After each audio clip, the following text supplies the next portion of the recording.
Hello दोस्तों आज के इस वीडियो में हम लोग नेचुरल फार्मिंग और भारत के समक्ष जो आतंकवाद की चुनौतियां हैं उससे संबंधित वैल्यू एडिशन मैटर को डिस्कस करेंगे। ठीक, तो पहले देख लेते हैं कि जो नेचुरल फार्मिंग यानी प्राकृतिक खेती ये क्या है। प्राकृतिक खेती अगर डेफिनेशन की बात करें तो सिंपल है, ऐसी खेती जो प्राकृतिक रूप से की जाए। प्राकृतिक रूप से मतलब जिसमें कोई भी ऐसा प्रोडक्ट या इनपुट ना यूज़ किया जाए जो नेचुरल इन्वायरमेंट को नुकसान पहुंचाता हो। ठीक है, जैसे इनपुट की अगर बात करें, पर्यावरण मित्र इको फ्रेंडली जो इसके जो इनपुट है उनका यूज, जैसे फसल, कोई भी फसल उगाई जाए तो जो कृषि जलवायु प्रदेश हैं, मतलब किस जलवायु में कौन सी कृषि होगी उसके आधार पर फसल उगाना। दूसरा, उर्वरक और कीटनाशक ये पूरी तरह जैविक होने चाहिए। तीसरा, सिंचाई की पद्धति क्या होगी, पानी ऐसा नहीं लगाना चाहिए जो पानी का विदोहन हो, ठीक है, उसका मिसयूज हो, बल्कि ड्रिप इरिगेशन और स्प्रिंकल इरिगेशन के माध्यम से उनकी सिंचाई की जानी चाहिए। तो ऐसी जो खेती कहलाएगी वो प्राकृतिक खेती कहलाएगी। ये खेती क्या होगी, एक प्रकार से सतत कृषि होगी, यानी आज की ज़रूरतों के साथ साथ भविष्य में आने वाली जनरेशन है उसकी भी ज़रूरतें पूरा करेगी।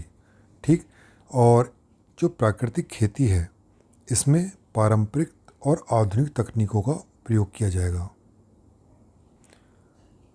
अब प्राकृतिक खेती के उद्देश्य की अगर बारे में बात करें कि क्या उद्देश्य है इसका, प्राकृतिक खेती करने की क्या आवश्यकता पड़ेगी, तो सबसे पहला खाद्य सुरक्षा। 1950 तक भारत की जनसंख्या इतनी बढ़ चुकी होगी कि अभी जो खाद्यान्न का उत्पादन है उससे 60% अधिक हमको चाहिए होगा अपने लोगों के जो भोजन संबंधी ज़रूरतों को पूरा करने के लिए। तो खाद्य सुरक्षा के दृष्टिकोण। दूसरा, पर्यावरण सुरक्षा। जितनी तेज़ी से पर्यावरण डिप्लीट, मतलब जो हमारा इन्वायरमेंट है वो डिप्लीट हो रहा है ना, उसकी जो नेचुरल जो विशेषता है वो ख़त्म हो रही है। तो पर्यावरण, जो प्राकृतिक नेचुरल फार्मिंग है, प्राकृतिक खेती, वो एक बहुत अच्छा रोल प्ले कर सकती है। जैसे मृदा सुरक्षा, जब हम जो इनपुट यूज़ करेंगे जो खास करके इनपुट इको फ्रेंडली होंगे उससे मृदा सुरक्षा होगी। मृदा सुरक्षित रहेगी तो प्रोडक्शन भी अच्छा होगा। ठीक, इसी में पर्यावरण सुरक्षा के अंतर्गत फसल विविधीकरण भी देखा जाएगा। क्रॉप डाइवर्सिफिकेशन क्या है, ये एक प्राकृतिक खेती के अंतर्गत आता है। तीसरा है आय सुरक्षा। जब इनपुट के जो नेचुरल फार्मिंग में जो इनपुट लगाए जाते हैं उनकी इनपुट की लागत कम होती है। जैसे उर्वरक जिसमें लगाया जाता है, उर्वरक या कीटनाशक, ये जैविक होते हैं। ठीक, जैसे गोबर खाद है ना, इस टाइप से जो इनपुट लगाए जाएंगे उसकी इनपुट की लागत कम होगी। जब लागत कम होगी तो कृषकों की आय पैसिवली अपने आप बढ़ जाएगी, है ना। वैसे भी लक्ष्य भारत सरकार का कि हमारे देश के जो कृषक हैं उनकी आय बढ़ाना। तो प्राकृतिक जो खेती है इससे कृषकों की आय में भी वृद्धि होगी। अब देखें प्रयास क्या किया जा रहे हैं, तो मोटा मोटा भी 4-5 प्रयास देख ले रहे हैं ये जो किए जा रहे हैं। राष्ट्रीय सतत कृषि मिशन, इस दिशा में जो प्रयास करें, पहला ये राष्ट्रीय सतत कृषि मिशन। दूसरा, परंपरागत कृषि विकास योजना। तीसरा, राष्ट्रीय कृषि विकास योजना। चौथा, जैविक मूल्य श्रृंखला विकास मिशन। ये खासकर नॉर्थ ईस्ट, उत्तर पूर्व के राज्यों के लिए किया जा रहा है, जैविक मूल्य श्रृंखला विकास मिशन। पाँचवा, कृषि वानिकी पर उप मिशन। ये 5 बड़े मिशन हैं जो नेचुरल फार्मिंग के लिए किए जा रहे हैं। अब नेचुरल फार्मिंग से रिलेटेड क्या चुनौतियां हैं भारत में वो देख सकते हैं। सबसे बड़ी बात है, सिंचित क्षेत्र अभी भी आज़ादी के इतने साल बाद भी भारत में जो सिंचित क्षेत्र है वो मात्र 52% है, यानी 48% अभी ऐसा है जिसमें पर्याप्त सिंचाई की सुविधा नहीं है। अब प्राकृतिक खेती करो चाहे कोई सी खेती करो, सिंचाई की सुविधा तो होनी चाहिए ना, चाहे वो स्प्रिंकल की हो चाहे वैसे भी हो।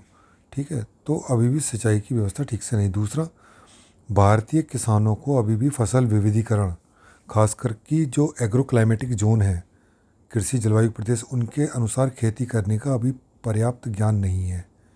अब जैसे मैं आपको बताता हूँ, जो खास करके जो पश्चिमी उत्तर प्रदेश है या हरियाणा है, पंजाब है, ये धान की खेती के लिए अनुकूल जलवायु वाला प्रदेश नहीं है, लेकिन फिर भी बड़े स्तर पर यहाँ धान की खेती की जाती है। पानी कैसे लगाया जाता है? ट्यूबवेल के माध्यम से लगाया जाता है। ट्यूबवेल किससे चलाए जाते हैं? या तो डीजल से चलते हैं वो, या मोस्टली डीजल से ही चलते हैं। तो आप देख रहे हो डीजल की वजह से इनपुट की लागत बढ़ जा रही है, ठीक, प्रदूषण भी बढ़ रहा है, और धान को उगाने के लिए अच्छी खासी मात्रा में इनपुट्स लगाए जाते हैं, जैसे उर्वरक, कीटनाशक, जो केमिकली लगाए जाते हैं। ज़मीन भी ख़राब हो रही है, जबकि पश्चिम उत्तर प्रदेश, हरियाणा और पंजाब की क्लाइमेट है ही नहीं धान की खेती करने के लिए, ठीक। तो एक तो क्लाइमेटिक जोन के हिसाब से हमारे किसान खेती नहीं करते, दूसरा फसल विविधीकरण जो होता है, क्रॉप डाइवर्सिफिकेशन, ये भी नहीं करते। आप उत्तर भारत में देखोगे साल में 2 फसलें ली जाती हैं, एक धान की, दूसरी गेहूं की, है ना, या फिर इसके बीच में धान को हटा के या फिर ये गन्ने की, ये बड़ी बड़ी फसलें ली जाती हैं। कोई क्रॉप डाइवर्सिफिकेशन नहीं, जबकि इसमें हम लोग मिलेट्स कर सकते हैं, कोई दलहन की खेती, वो नेचुरली उर्वरता जो होती है मृदा की वो बढ़ा देती है। तो कहने का मतलब ये कि क्रॉप डाइवर्सिफिकेशन के विषय में हमारे किसानों को अभी इसके बारे में ज़्यादा जानकारी है नहीं, ना ही वो जागरूक हैं। इसी कारण क्यों है जो है कि हमारे जो लागत है, कृषि लागत, वो बढ़ जाती है। क्योंकि टोटल आप देखो, धान की फसल हो गई, चाहे गेहूँ की फसल हो गई, चाहे गन्ने की फसल हो गई, एक तो इनपुट इनमें ज़्यादा चाहिए, इनपुट की मात्रा ज़्यादा चाहिए, वो इनपुट बहुत महंगे हैं। तीसरा, मैकेनाइज फार्मिंग की ज़रूरत होती है इन बड़ी जो खाद्यान्न फसलों करने के लिए। तो इससे हमारे कृषकों की लागत जो है काफ़ी बढ़ जाती है, और कृषि की जो आमदनी है, कृषि से होने वाली आमदनी कम हो जाती है। अभी क्या देखा गया है, जैविक कृषि में करने वाले जो राज्य हैं, खास करके सिक्किम, इसमें देखा गया है कि प्रोडक्शन में गिरावट आई है। तो गिरावट का कारण उसमें जो बेसिकली जो ढूंढा गया है, एक तो उसमें बताया गया है क्लाइमेट चेंज। क्लाइमेट चेंज बताया जा रहा है कि वहाँ पर जो प्रोडक्शन की वजह से, क्लाइमेट चेंज की वजह से प्रोडक्शन इसमें गिरा। दूसरा, जो वहाँ के किसान मतलब नेचुरल फार्मिंग कर तो रहे हैं, लेकिन पर्याप्त जानकारी नहीं है उसके बारे में उनकी, ठीक है। तो इस कारण वहाँ प्रोडक्शन गिर रहा है। बे फॉर्मेट में देखेंगे, जितने भी ऊपर सरकारी कार्यक्रम है उनका उचित क्रियान्वयन। दूसरा, पारंपरिक तथा सतत तकनीकों का प्रयोग, जैसे जल संचयन, बड़े बड़े तालाब बना के उसमें जल संचयन करना, जिससे वाटर लेवल बढ़ जाएगा, और नेचुरल फार्मिंग में जो एक जो चुनौती है सिंचाई की, वो इससे लड़ी जा सकती है। ज्ञान गहन कृषि, ये नेचुरल फार्मिंग जितनी भी है या ऑर्गेनिक फार्मिंग, इनमें अच्छे खासे ज्ञान की ज़रूरत होती है, खास करके जो पारंपरिक ज्ञान है। जो पहले के जो हमारे फार्मर्स थे, उनका जो पारंपरिक ज्ञान है उर्वरक को लेके, कीटनाशकों को लेके, है ना, और फसल डाइवर्सिफिकेशन पहले बहुत होता था। हरित क्रांति, ग्रीन रेवोल्यूशन से पहले फसल डाइवर्सिफिकेशन पे बहुत ध्यान दिया जाता था, ठीक है। तो उन लोगों का नेचुरल जो मतलब पारंपरिक ज्ञान है, वो प्लस आधुनिक ज्ञान, दोनों मिलकर इस नेचुरल फार्मिंग को सक्सेसफुल बना सकती हैं। चौथी सबसे बड़ी ज़रूरत जो है वो है महिलाओं की भागीदारी। अगर इस क्षेत्र में महिलाओं की भागीदारी बढ़ती है तो नेचुरल फार्मिंग जो है बहुत अच्छा उसका डेवलपमेंट इंडिया में होगा, ठीक। अगला टॉपिक है भारत में आतंकवाद संबंधी चुनौती। चुनौती क्या? पहली चुनौती क्या? भारत में जो आतंकी जाल है तेज़ी से बढ़ रहा है। भारत ही नहीं, पूरे विश्व में तेज़ी से बढ़ रहा है। इसका कारण क्या है? Social media. सोशल मीडिया के माध्यम से टेररिस्ट को, जो जो यूथ हैं, उनको बहुत रेडिकलाइज़ किया जा सकता है। उनको इस सोशल मीडिया के माध्यम से उनको रिक्रूट भी किया जा सकता है। तो सोशल मीडिया के माध्यम के आने से आतंकवादी को जाल तेज़ी से बढ़ा है। वित्त पोषण। वित्त पोषण में एक नई चीज़ आई है, अभी आईएमएफ और वर्ल्ड बैंक ने एक रिपोर्ट निकाली है, उसमें बताया कि अब जो आतंकवादियों को वित्त पोषण हो रहा है, क्रिप्टो में हो रहा है। उनको जो टेरर फाइनेंसिंग हो रही है, क्रिप्टो करेंसी में हो रही है ना। क्रिप्टो करेंसी के माध्यम से मनी लॉन्ड्रिंग की जा रही है, और ये हर साल 2 से 4 ट्रिलियन डॉलर इतना पैसा टेरर फंडिंग के लिए जा रहा है क्रिप्टो करेंसी के माध्यम से, है ना। तो बहुत चिंताजनक बात है ये। तीसरी बात है जैव आतंकवाद। जैव आतंकवाद क्या? बायोटेक्नोलॉजी का प्रयोग किया जाता है कुछ इस तरह के जैविक एजेंट बनाने में जिनसे एक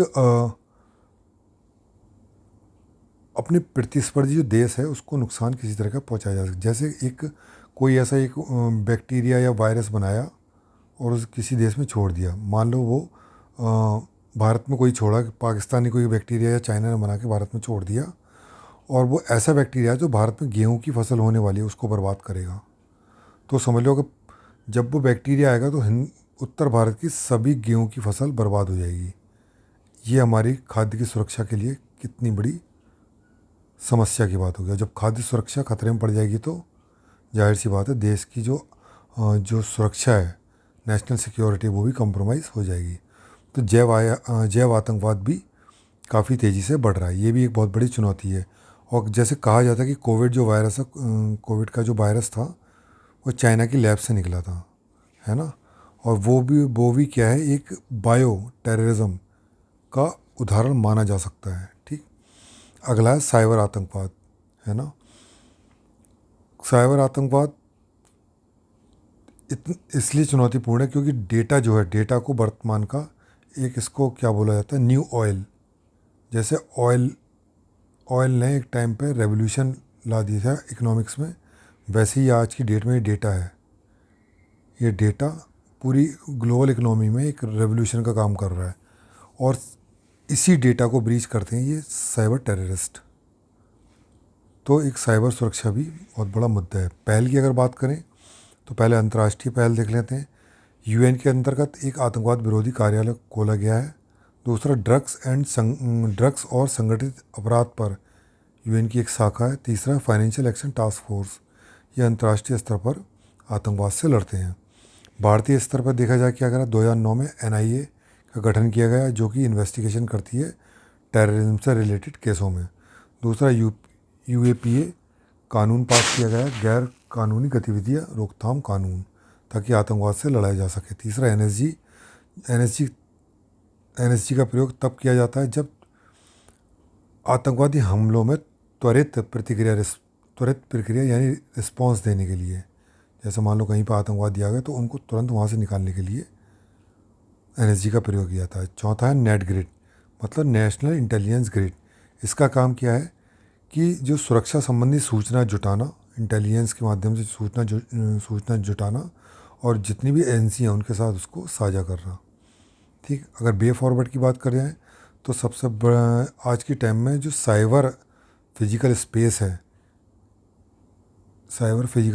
है, इसकी सुरक्षा सबसे महत्वपूर्ण रहती है, क्योंकि जितना भी क्रिटिकल इंफ्रास्ट्रक्चर है आजकल वो